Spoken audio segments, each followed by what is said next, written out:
المرسلين وعلى آله وأصحابه أجمعين أما بعد فقد قال الله تبارك وتعالى في القرآن المجيد والفرقان الحميد أعوذ بالله من الشيطان الرجيم بسم الله الرحمن الرحيم ليس البر أن تولوا وجوهكم قبل المشرق والمغرب ولكن البر من آمن بالله واليوم الآخر وقال تعالى في مقام آخر إن الله يأمركم أن تؤدوا الأمانات إلى أهلها صدق الله العظيم. وقال النبي صلى الله عليه وسلم من غش فليس منا أو كما قال عليه الصلاة والسلام. محترم بزرگوں عزیز دوستوں، میری سرنا تفصیل کے ساتھ یہ بات آئی تھی کہ نیکی کے کاموں میں تاخیر نہ کیا جائے، بلکہ نیکی کا موقع مل جائے فوراً نیک کام کر لینا چاہیے۔ نیکی کے کام میں تاخیر کریں گے، دیر کریں گے تو پھر شیطان اور نفس ڈنکائے گا اور اس نیکی کے کام سے ہم پیچھے رہ جائیں گے۔ لہذا زندگی میں ہمیں قدر کرنا چاہیے، آخرت سے پہلے کی آخرت زندگی کی تیاری کر لینا چاہیے۔ تو لہذا تفصیل کے ساتھ دوسرا بتایا گیا تھا کہ نیکی کا جہاں بھی موقع ملے فوراً نیک کام کر لینا چاہیے اور بعد میں کل کریں گے اس طریقے سے تاخیر نہ کی جائے۔ ابھی خطبے کے اندر جو آیت کریمہ تلاوت کی گئی ہے جس کے اندر اللہ العزت نے ارشاد فرمایا کہ لوگوں کی امانتیں وقت سے پہلے ادا کر دیا کرو، اور بھی دوسری آیت کریمہ اللہ نے فرمایا لیس البر ان تولوا وجوہکم، نیکی یہ نہیں ہے کہ تم مسجد اور مغرب کی طرف رخ کر کے نماز پڑھ لو، بلکہ اللہ نے کہا لکن البر من آمن باللہ، لیکن نیکی یہ ہے کہ جو اللہ پر ایمان لائے والیوم الآخر، آخرت پر ایمان لائے، نماز قائم کرے، زکوٰۃ ادا کرے اور دوسروں کے حقوق کو ادا کرے۔ اور پھر قرآن کریم کی دوسری آیتوں میں اللہ نے بیان فرمایا وَأَوْفُوا الْكَيْلَ وَالْمِيزَانَ، کہ اپنے ناپ تول میں جھکا تولا کرو، خطی نہ کیا کرو۔ قرآن کریم کی کئی آیتوں میں اللہ العزت نے حقوق العباد کی طرف توجہ دلائی ہے۔ دو حق ہوتے ہیں، شریعت نے اس کو دو حق سے تقسیم فرمائے ہیں۔ ایک حق ہے اللہ رب العزت کا جس کو ہم حقوق اللہ کہتے ہیں، یعنی اللہ کے حقوق۔ اللہ کے حقوق کیا ہیں؟ نماز قائم کرنا، زکوٰۃ ادا کرنا، روزہ رکھنا، حج ادا کرنا، یہ تمام چیزیں یہ حقوق اللہ کہا جاتا ہے، حقوق اللہ کہتے ہیں، یعنی اللہ کے حقوق، یہ اللہ کا بندے کا حق ہے۔ اور اس کے علاوہ حقوق العباد ہے، یعنی بندوں کے حقوق، بندوں سے تعلق، ایک انسان کا دوسرے انسان پر کیا حق ہوتا ہے، اس کو حقوق العباد کہا جاتا ہے۔ تو حقوق العباد بہت اہمیت والی عبادت ہے۔ حقوق اللہ بھی عبادت والی عبادت نہیں ہے، لیکن اس کے ساتھ ساتھ حقوق العباد، بندوں کے حقوق بھی ادا کرنا چاہیے۔ ہمارے اوپر جس کا حق ہے ہم اس کا حق ادا کرنے والے بنے۔ ہم تو نماز پڑھ رہے ہیں، ہم تو زکوٰۃ ادا کر رہے ہیں، ہم تو روزہ رکھ رہے ہیں، تہجد پڑھ رہے ہیں، راتوں بھر عبادت کر رہے ہیں، قرآن کریم کی تلاوت کرتے رہے گا، لیکن ہم دوسروں کا حق ادا نہیں کر رہے ہیں، ہمارے معاملات صاف نہیں ہے، صحیح صورت میں آپ کامل ایمان والے نہیں ہو سکتے۔ کامل ایمان والا وہ ہے جو اللہ کا بھی حق ادا کرے اور اللہ کے بندوں کا بھی حق ادا کرے، اپنے معاملات بھی صاف رکھے، اپنے معاملات کے اندر کوئی غبار نہ ہو، کوئی پیچیدگی نہ ہو۔ لوگوں سے جو ہمارا معاملہ ہوتا ہے، چاہے لین دین کے بارے میں، کسی چیز کے خریدنے بیچنے کے اندر ہو، کوئی چیز لینے دینے، قرضہ لینے دینے کے اندر ہو، کسی کا کوئی حق ہو تو وہ حق کو ادا نہ کرنے کے اندر ہم سے کوئی لاپرواہی نہ ہو، یعنی معاملات ہمارے صاف ستھرے ہونا چاہیے۔ ہمارے معاملات اگر اچھے ہیں تو ہم نیک انسان ہیں، اگر ہمارے معاملات دوسروں کے ساتھ صحیح نہیں ہے تو ہمارا شمار نیک لوگوں میں نہیں ہو سکتا۔ معاملات کے اوپر بہت زیادہ زور دیا گیا، احادیث کے اندر بھی اللہ کے نبی صلی اللہ علیہ وسلم نے کئی احادیث سے بیان فرمایا کہ ایک مومن دوسرے مومن کے ساتھ اچھا برتاؤ کرے، اس کا جو حق ہے وہ حق ادا کیا کرے، بندوں کے حقوق ادا کرے، اس میں کوتاہی نہ کرے۔ قرآن کریم کی کئی آیتوں میں اللہ عزت نے بیان فرمایا لوگوں کی اگر تمہارے پاس امانتیں ہیں، ان اللہ یأمرکم ان تؤدوا الامانات الی اہلھا، لوگوں کی امانتیں اگر تمہارے پاس ہے تو لوگوں کی امانتیں وقت پر ادا کر دیا کرو۔ قرآن کریم میں اللہ تعالیٰ نے دوسری جگہ بیان کرتا ہے یا ایھا الذین آمنوا اذا تداینتم بدین الی اجل مسمى فاکتبوہ، کہ ایک مسلمان دوسرے مسلمان سے کوئی معاملہ کر رہا ہے، کوئی اگریمنٹ کر رہا ہے یا کوئی چیز لین دین ہو رہی ہے، ایسی صورت اللہ علیہ نے بیان فرمایا فاکتبوہ، اس کو لکھ دیا کرو تاکہ بعد میں آگے چل کے لڑائی جھگڑے نہ ہو، آگے چل کے اختلافات پیدا نہ ہو۔ اس لیے کہ اگر معاملہ صاف ستھرے ہوں گے، ہر چیز لکھی ہوئی رہے گی تو یہ لکھا ہوا رہنا ہی گواہی ہوگا۔ کل کے دن اگر سامنے والا مکر جائے گا، یہ تحریر بتا کر اس کو بتایا جا سکتا ہے کہ یہ بات طے ہوئی ہے۔ اگر اگر کوئی کام کیا جائے گا، زبانی خیال کیا جائے گا تو اس میں انسان مکر سکتا ہے، بات بدل سکتا ہے۔ اس کے اللہ عزت نے قرآن کریم کی جو سب سے بڑی آیت ہے برتین میں اللہ عزت کو بیان کروایا، جب کوئی ایک دوسرے سے معاملہ کرے، پیسے لینے دینے کے بارے میں ہو، قرضہ لینے دینے کے بارے میں ہو یا کوئی کاروبار کرنے کے بارے میں ہو، کسی بھی معاملے میں جب دونوں کا تعلق کسی چیز سے ہو جا رہا ہے تو ایسی صورت میں اس معاملے کو، اس عہد کو لکھ لینا چاہیے تاکہ آگے چل کے اختلافات کا سامنا نہ کرنا پڑے۔ اور حدیث میں اللہ کے نبی صلی اللہ علیہ وسلم نے ارشاد فرمایا اگر تم کاروبار کرتے ہو، کاروبار کو صاف طریقے سے کرو، سچائی کے ساتھ کرو، امانت داری کے ساتھ کرو۔ اللہ کے نبی نے فرمایا التاجر الصدوق الامین مع النبیین والصدیقین والشہداء والصالحین، سچا امانت دار تاجر قیامت ان نبیوں کے ساتھ ہوگا، صدیقین کے ساتھ ہوگا، شہداء کے ساتھ ہوگا، صالحین کے ساتھ ہوگا۔ جو سچائی کے ساتھ، امانت داری کے ساتھ کاروبار کرنے والوں کے بارے میں اتنی بڑی بہترین بشارت اللہ کے نبی صلی اللہ علیہ وسلم نے دی ہے۔ تو معلوم میں ہوا کاروبار اگر ہم کریں تو ہمارے کاروبار میں کسی کا حق تلفی نہ ہو، کسی کا حق دبانا نہ ہو، بلکہ لوگوں کا ہمارے اوپر حق ہے، ہم کو چاہیے کہ ان کا حق برابری کے ساتھ ادا کیا جائے، کسی کو دھوکہ دہی نہ کی جائے، کسی کے ساتھ دھوکہ دہی کا معاملہ کرنا اللہ کے نبی کی حدیث ہے۔ اللہ کے نبی نے فرمایا من غش فلیس منا، جس نے دھوکہ دیا وہ ہم میں سے نہیں ہے، یعنی وہ کامل ایمان والوں میں سے نہیں ہو سکتا جو دھوکہ دینے والا ہو جائے، جو چیزوں کو، خراب چیزوں کو یہ اچھی بتا کے لوگوں کو بیچتا ہے یا کسی کو دھوکہ دے دیتا ہے، وہ انسان کامل اور پرفیکٹ مسلمان نہیں ہو سکتا۔ اللہ کے نبی صلی اللہ علیہ وسلم نے دیکھا ایک آدمی گیہوں کو بیچ رہا تھا، اللہ کے نبی صلی اللہ علیہ وسلم نے اس گیہوں کے اندر ہاتھ ڈال کر دیکھا تو نیچے کا جو حصہ تھا وہ کچا تھا، گیہوں کچی تھی۔ تو اللہ کے نبی نے فرمایا کہ جب نیچے کا حصہ کچا ہے تو تم کو چاہیے تھا کہ تم کو اوپر رکھ دے دے، کیونکہ اس کا ریٹ کم ہوگا اور جو سوکھا گیہوں ہوگا اس کا ریٹ زیادہ ہوگا۔ تم لوگوں کو دھوکہ دے رہے ہو، اوپر تو اچھا گیہوں رکھ رہے ہو اور نیچے کچا گیہوں رکھ رہے ہو، لہٰذا تم دھوکہ دے رہے ہو۔ قیامت میں اللہ کے پاس سوال کیا جائے گا، لہٰذا تمہارا یہ طریقہ غلط ہے۔ اللہ کے نبی نے سختی کے ساتھ منع فرمایا اس طریقے کے ساتھ کاروبار نہ کیا جائے، لوگوں کو دھوکہ نہ دیا جائے، لوگوں کا حق نہ کھایا جائے، ہم تلفی نہ کی جائے۔ اور قرآن کریم میں اللہ نے فرمایا وَيْلٌ لِّلْمُطَفِّفِينَ الَّذِينَ إِذَا اكْتَالُوا عَلَى النَّاسِ يَسْتَوْفُونَ، ہلاکت ہے ان لوگوں کے لیے جو ناپ تول میں کمی کرتے ہیں، ناپتے ہیں، تولتے ہیں، اس میں ڈنڈی مارتے ہیں، اس میں ڈنڈی مارتے ہیں اور اس کے اندر کم تول کر بیچتے ہیں، لوگوں کو دھوکہ دے کر بیچتے ہیں۔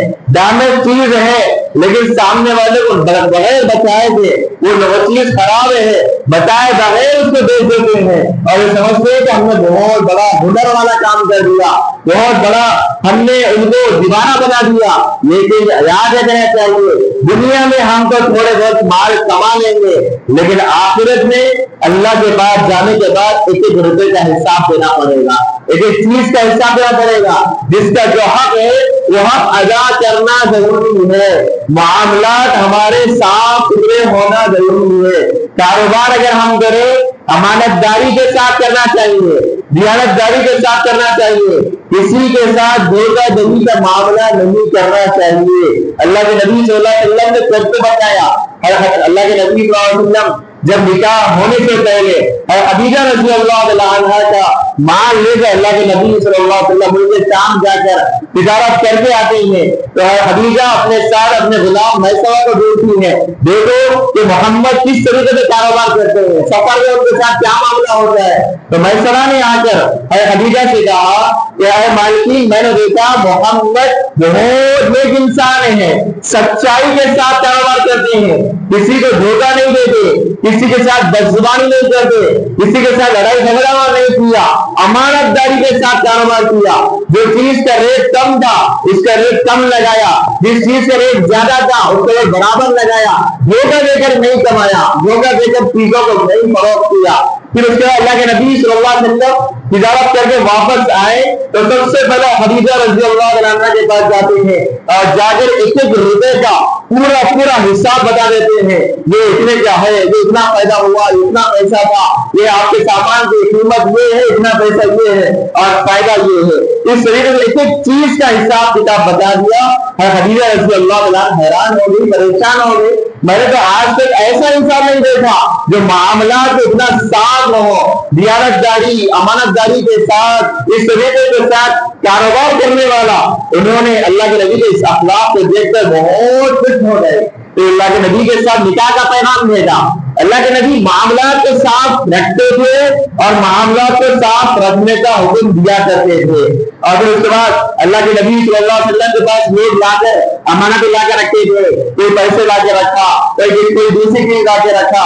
لوگوں کو معلوم تھا محمد امین ہے، محمد امانت دار ہے، محمد سچے ہیں، محمد جھوٹ نہیں بولتے، محمد امانت میں خیانت نہیں کرتے، لہذا لوگ اللہ کے نبی کو نبی نہیں مانتے تھے لیکن اللہ کے نبی کو سچا مانتے تھے، اللہ کے نبی کو امانت دار مانتے ہیں، اپنی چیزیں اپنی امانت کی چیزیں اللہ کے نبی کے پاس لا کر رکھا کرتے تھے۔ جب اللہ کے نبی صلی اللہ علیہ وسلم ہجرت کر کے جانے والے تھے تو اللہ کے نبی نے علی رضی اللہ عنہ کو بلایا اور بلا کر کہا اے علی، میرے پاس فلاں کی یہ امانت کی چیزیں ہیں، تم رات میں میرے بستر پر آرام کرنا، صبح اٹھنے کے بعد لوگوں کی امانتیں لوگوں کے پاس پہنچا دینا، پھر اس کے بعد تم مدینہ منورہ ہجرت کر کے آنا۔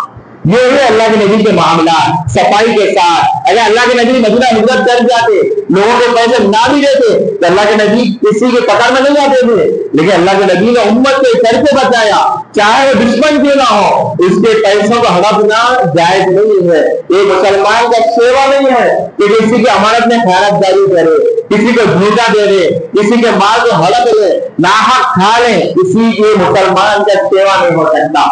کہ اللہ کے نبی نے ارشاد فرمایا حدیث میں ہے لا ایمان لمن لا امانت له ولا دین لمن لا عهد له۔ ایمانداری اس کے اندر نہیں ہے جس کے اندر امانت داری نہیں ہے، دینداری اس کے اندر نہیں جس کے اندر عہد کو پورا کرنے کا مزاج نہیں ہے، وہ ایماندار نہیں ہو سکتا، وہ دیندار نہیں ہو سکتا۔ آج ہمارے کتنے معاملات ہیں کہ ہم معاملات لوگوں سے کرتے ہیں لیکن یہ معاملات پیچیدگیوں کے ساتھ بھرے ہوئے ہیں، ان کے اندر کوئی کھلی بات نہیں ہوتی، کوئی متعین وقت نہیں ہوتا جس کے ذریعے سے آپسی اختلافات لڑائی جھگڑے ہو رہے ہیں۔ آج ہم سمجھتے ہیں نماز پڑھنا یہ دینداری ہم سمجھتے ہیں، روزہ رکھنے والے کو نمازی سمجھتے ہیں اور حج کرنے والے کو دیندار سمجھتے ہیں، لیکن معاملات کی صفائی ہمارے اندر نہیں ہے۔ وہ نماز پڑھنے والا، وہ ذکر کرنے والا، لیکن جب اس کی پرسنل لائف کو دیکھا جائے تو اس کی پرسنل لائف کو بتاتی ہے کہ معاملات سے صحیح نہیں ہے۔ معاملات اگر کسی کے نہیں ہے، صحیح نہیں ہے، تو وہ انسان نیک نہیں ہو سکتا۔ فقہاء کرام نے کتاب لکھی ہے جو مسائل کی کتاب ہدیہ کتاب ہدایت کے نام سے کتاب ہے، جو مشہور کتاب ہے، کتاب کی بڑی مشہور کتاب، تقریباً مسائل اس میں موجود ہیں، 4 جلدوں میں انہوں نے لکھی ہے، 4 جلدوں میں 4 پارٹ اس کے موجود ہیں۔ ان میں سے ایک جلد میں صرف طہارت، نماز، روزہ، زکات کے احکام ہیں، بقیہ 3 جلدوں میں تمام کے تمام مسائل معاملات کے اندر ہے۔ اس لیے کہ معاملات اگر انسان میں صحیح ہے تو وہ انسان دیندار ہے، اگر معاملات اگر کسی کے ساتھ ہمارے صحیح نہیں ہے تو ہم دیندار نہیں ہو سکتے۔ ہمارے معاملات دیکھیں، آپ اندازہ لگائیں، ہمارا کسی سے معاملہ ہو گیا کہ اس کے لیے کتنے پیچیدگیاں ہیں۔ کسی کو ہم نے قرضہ دیا، وہ قرضہ دینے والا دیتا ہے، کسی کی تکلیف کو دیکھ کر برداشت نہیں ہوتا، مانگنے والے نے مانگا، لہذا اس مانگنے والے کی ضرورت کو پورا کرنے کے لیے قرض ادا کر دیتا، قرض دے دیتا ہے، لیکن اس کے بعد جب قرضہ دینے کی بات آتی ہے وہ اتنا سچاتا ہے گویا اپنے پیسے مانگنے کے لیے مجبور ہونا پڑے گا۔ وہ لوگ آخر میں توبہ کر لے گا، آئندہ سے میں کبھی کسی کو خرچہ نہیں دوں گا، اس لیے کہ یہ آدمی کا معاملہ صحیح نہیں ہے۔ جو بات طے کی گئی کہ فلاں مہینے کی فلاں تاریخ کو دے دینا ہے، اس شرط پہ معاملہ ہوا تھا، لیکن وہ تاریخ چلی جاتی ہے، سال گزر جاتا ہے، لیکن پیسے دینے کی کوئی فکر پیدا نہیں ہوتی۔ یہ کوئی معاملات نہیں ہے، یہ دھوکہ دے رہے ہیں، سامنے والے کا بھروسہ توڑ رہے ہیں۔ آج کتنے ہمارے مسلمانوں کے اندر یہ بددیانتی پائی جا رہی ہے۔ ہم کسی سے مانگتے ہیں، بیچارہ مجبوری کو دیکھ کر پیسے دے دیتا ہے، لیکن پیسے آنے کے بعد اس کے پاس پیسے ہیں، وہ قرضہ ادا کر سکتا ہے، لیکن پھر بھی وہ ادا نہیں کرتا اور ہٹاتا ہے، پھراتا ہے اور اسے بار بار ذہنی تاثر کرتا ہے۔ لہذا آخر میں وہ سوچ دیتا ہے کہ پیسے اگر ہوں گے بھی نہ دے کر برا ہونے سے اچھا ہے، دے کے برے ہونے سے اچھا، یہ سوچ کر دینے کے تیار ہے۔ ہمارے معاملات صحیح نہیں ہے، کاروبار کر رہے ہیں، کس طریقے سے دائمی چیزوں کو چھپا رہے ہیں اور اچھی چیز کو سامنے رکھ کر دے دیتے ہیں۔ ہم سمجھتے ہیں میں نے ہوشیاری کے ساتھ اس کو دھوکہ دے دیا، نعوذ باللہ من ذالک، سامنے والے کو بیوقوف بنا دیا، کسی کا حق ہم نے دبا لیا، کسی کو دھوکہ دے کے کوئی چیز دلا دی، ہم سمجھتے ہیں کہ ہم نے پیسے کما لیے، نعوذ باللہ من ذالک۔ صحابہ کرام کی زندگی، اللہ کے نبی کی زندگی ہمارے سامنے ہے۔ اللہ کے نبی نے کس طریقے سے تجارت کر کے بتایا، معاملات کی صفائی کو اللہ کے نبی نے کیسے کر کے بتایا۔ ہمیں بھی چاہیے کہ آج ہمارے جو معاملات ہیں وہ معاملات ہمارے صاف اور صحیح ہونے چاہیے، جو حق جس کا ہے وہ ادا کر دینا چاہیے۔ ترکے کے مسئلے ہو، ترکے کے اندر وراثت کے مسائل ہو، اس کے اندر وہ مسئلہ اتنا پیچیدہ ہو جاتا ہے، سالوں گزر جاتے ہیں، ترکے کی تقسیم کا عمل میں نہیں آتا۔ ترکے کے مسئلے میں بہنوں کے حق کو مار دیا جاتا ہے، بھائی بہنوں کے رشتوں کو وہاں جتنا حق دینا ہے وہاں ادا نہیں کیا جاتا۔ یہ معاملات ہمارے صحیح نہیں ہوتے۔ کاروبار کر رہے ہیں، سامنے والے کو دھوکہ دیا جاتا ہے، دھوکہ دے کے پیسے کمایا جاتا ہے، ہم سمجھتے ہیں میں نے اس کو دھوکہ دے دیا بہت پیسے کما لیا۔ نہیں، ایسا نہیں ہے۔ اسلامی تعلیمات یہ ہے اور یہ بتاتی ہے معاملات ہمارے صاف ستھرے ہونا چاہیے۔ امام حنیفہ رحمۃ اللہ علیہ جو بہت بڑے بزرگ گزرے ہیں، جو حنفی مسلک کے امام ہیں، جس کو ہم فالو کرتے ہیں، ان کے بارے میں لکھا ہوا ہے ان کی کپڑوں کی تجارت کی، کپڑوں کی دکان کی۔ انہوں نے جانے سے پہلے اپنے شاگرد اپنے ملازم سے کہا تھا کہ اس کپڑے کے اندر عیب ہے، یعنی یہ کپڑے کے اندر خرابی ہے، اس کا ریٹ کم کر کے سامنے والے کو بتا کر اس کو بیچنا، بغیر بتائے نہیں بیچنا۔ یہ کہیں وہ چلے گئے اور جانے کے بعد اس شاگرد کو یاد نہیں تھا، گراہک آیا اور گراہک آنے کے بعد اس شاگرد نے بغیر بتائے کہ اس عیب والے کپڑے کو اسے بیچ دیا۔ جب وہ واپس آئے تو انہوں نے پوچھا کہ تم نے وہ عیب بتایا نہیں بتایا؟ تو اس نے کہا کہ میں تو بھول گیا۔ حنیفہ رحمۃ اللہ علیہ فرماتے ہیں، ان کے بارے میں لکھا ہوا ہے کہ انہوں نے اس کپڑے کے ذریعے جو فائدہ آیا تھا وہ پورا کا پورا فائدہ صدقہ کر دیا۔ میرے لیے حلال نہیں ہے کہ میں کسی کو دھوکہ دے کر وہ پیسے حاصل کر رہا ہوں۔ اگر ہم ہوتے جتنا اس کا ڈیمیج کے پیسے نکالے تھے باقی کے پیسے رکھ لیتے، لیکن تقوی کا یہ حال، تقوی کا یہ عالم، تو لہٰذا ضرورت ہے معاملہ صاف ہو۔ ہم کاروبار کر رہے ہیں، مل کر کاروبار کرتے ہیں، دوست مل کے کاروبار کرتے ہیں، اس کے اندر ہی معاملہ صاف ہونا چاہیے کہ میرا کتنا حصہ ہے، تمہارا کتنا حصہ ہے، پارٹنرشپ کتنی ہے، کتنے شیئر میں ہے، کتنا فائدہ تم کو ملے گا، کتنا فائدہ مجھے ملے گا۔ لیکن جس کے اندر کوئی معاملات لکھے ہوئے نہیں ہوتے، بات طے نہیں ہوتی، پھر اس کے آگے چل کے لڑائی جھگڑے پیدا ہو جاتے ہیں۔ اچھے خاصے دوستانہ کا تعلق رکھنے والے، جو بہت قریبی تعلق رکھنے والے، لیکن جب معاملات صاف نہیں ہونے کی وجہ سے تو اس کے اندر آپس میں دراڑ پیدا ہو جاتا ہے۔ باپ کا کاروبار ہے، ایک مثال سے سمجھ سکتے ہیں، باپ کاروبار کر رہا ہے، اب اس کے اندر اس کے کئی بیٹے ہیں، ایک بیٹا بڑا بیٹا اس کاروبار میں لگا ہوا ہے، دوسرے چھوٹے بھائی باہر چلے گئے، کمانے میں لگے، اب یہ بھائی کے پیسے بھی لگ رہے ہیں، محنت بھی لگ رہی ہے، باپ کے ساتھ مل کے کاروبار کر رہا ہے، کاروبار ترقیوں میں چلا گیا, اونچائی میں چلا گیا. جب باپ کا انتقال ہو گیا اب اس طرح وراثت کی تقسیم کی بات آتی ہے. اب بڑا بھائی یہ چاہتا ہے میرے بھی پیسے لگے ہیں, میرا بھی حق ہے, لہٰذا مجھے زیادہ ملنا چاہیے. اب دوسرے بھائی کہتے ہیں کہ نہیں برابر برابر کا ملنا چاہیے, اس میں باپ کی وراثت ہے. تو اب باپ کی ذمہ داری ہونی چاہیے کہ جب اپنے بیٹے کو اپنے کاروبار میں شامل کرے تو اس کو بتا دینا چاہیے تم میرے پاس ملازم ہو, تمہاری تنخواہ اتنی ہوگی, یا تم میرے پارٹنر ہو, تمہیں اتنا حصہ ملے گا, مجھے اتنا حصہ ملے گا. اس میں دونوں کا کوئی حق نہیں. اس طریقے سے معاملہ اگر شروع میں ہو جائے تو اس کے بعد اتفاقی پیدا نہیں ہوگی. اب عام طور سے ہو جائے جو لڑائی جھگڑے ہو رہے ہیں, گھر مثال کے طور پہ متوسط قسم کے مڈل کلاس کے لوگ ہیں, گھر بنانا چاہتے ہیں. اب اس گھر کے اندر باپ کی موجودگی میں ایک بیٹا پیسے بیچتا ہے, دوسرا بیٹا بھی پیسے بیچتا ہے, تیسرا بیٹا بھی مل کے محنت کر کے بناتا ہے. اب سب کے پیسے لگ گئے, باپ نے کہا لہٰذا سب مل کے پیسے دے کر گھر بنا دیتے ہیں. گھر بن جاتا ہے, گھر بننے کا سب ساتھ میں رہتے ہیں. جب بچے بڑے ہو جاتے ہیں باپ کا انتقال ہو جاتا ہے, اب اس کے بعد کی لڑائی جھگڑا شروع ہو جاتا ہے. ایک بیٹا کہتا ہے میرے پیسے زیادہ لگے, مجھے زیادہ حصہ ملنا چاہیے, دوسرا کہتا ہے کہ سب کو برابر تقسیم ہونا چاہیے. یہاں مسئلہ صاف نہیں ہوا, معاملے کی صفائی نہیں ہوئی. جب اس وقت میں جب معاملہ ہو رہا تھا باپ کی ذمہ داری تھی, تم نے اتنا حصہ دیا, تمہارا اتنا حصہ ہے, میرا اتنا حصہ ہے, لہٰذا اس میں تمہارا کوئی حق نہیں ہے. اگر حق ہے تو اتنا ہے, تم نے جو پیسے دیے قرضے کے طور پہ دیے یا ہدیے کے طور پہ دیے. یہ تمام معاملات ہمارے صاف ہونا چاہیے. معاملات ہم صاف نہیں کرتے, جس کی وجہ سے ہوتا یہ ہے آگے چل کے بچے بڑے ہو جاتے ہیں اور شادیاں ہو جاتی ہیں, باپ کا انتقال ہو جاتا ہے, لڑائی جھگڑوں کی نوبت آ جاتی ہے, اور پھر بہنوں کا حق دینا ہوتا ہے, وہاں معاملہ ہمارا صحیح نہیں ہوتا. بہنوں کی وراثت کو کھا کے ہم دینے جاتے ہیں, وراثت کو بھی ادا نہیں کرتے. حیدرآباد کے بڑے عالم دین نے کہا کہ ایک شاعر اپنی بہن سے کہہ رہے ہیں کہ میں تمہیں وراثت کے پیسے نہیں دوں گا, اور اگر تمہارا میرا رشتہ باقی رکھنا ہے تو میں پیسے نہیں دوں گا, اگر رشتہ ختم کر لینا ہے تو پھر میں تم کو پیسے دے دوں گا. بیچاری بہن مجبور ہو کر کہنے لگی کہ بھائی مجھے پیسوں کی ضرورت نہیں ہے, تمہارا میرا جو رشتہ ہے وہ باقی رہے. لہذا ایسے کئی واقعات ہو رہے ہیں جو بھائی اپنے بہنوں کے حق کو مار رہے ہیں. اللہ کے پاس کیا جواب دیا جائے گا؟ اللہ کے پاس جو انسان, میں 1-2 منٹ اپنی باتیں ختم کروں گا. اگر ہم دنیا میں لوگوں کے حق کو دبائیں گے, معاملات صاف نہیں رکھیں گے, توبہ کریں گے تو معاف نہیں ہوگا, مکے میں جا کر کعبے کے سامنے جا کر سر رگڑیں گے تو معاف نہیں ہوگا, نمازیں اللہ سے معافی مانگے ہو سکتا ہے معاف کر دیں, گناہ ہو جائے معاف کر دیں اللہ کی عزت. لیکن لوگوں کا جو حق ہے, جو حق ہم نے لوگوں کا دبایا ہے, وہ جب تک وہ صاحب حق معاف نہیں کرے گا معاف نہیں ہوگا, جب تک معاف نہیں کرے گا. اللہ کے نبی نے صحابہ کرام کے سامنے پوچھا من المفلس, تم جانتے ہو مفلس کون ہے؟ صحابہ کرام ہمیشہ کہتے ہیں اللہ اس کے رسول بہتر جانتے ہیں, لیکن صحابہ کرام نے ایک کامن سوال تھا. صحابہ کرام نے کہا یا رسول اللہ, مفلس یعنی فقیر محتاج وہ ہے جس کے پاس لا دینار لا درہم, جس کے پاس کوئی دینار نہ ہو کوئی درہم نہ ہو, جو بالکل فقیر اور محتاج وہ مفلس ہیں.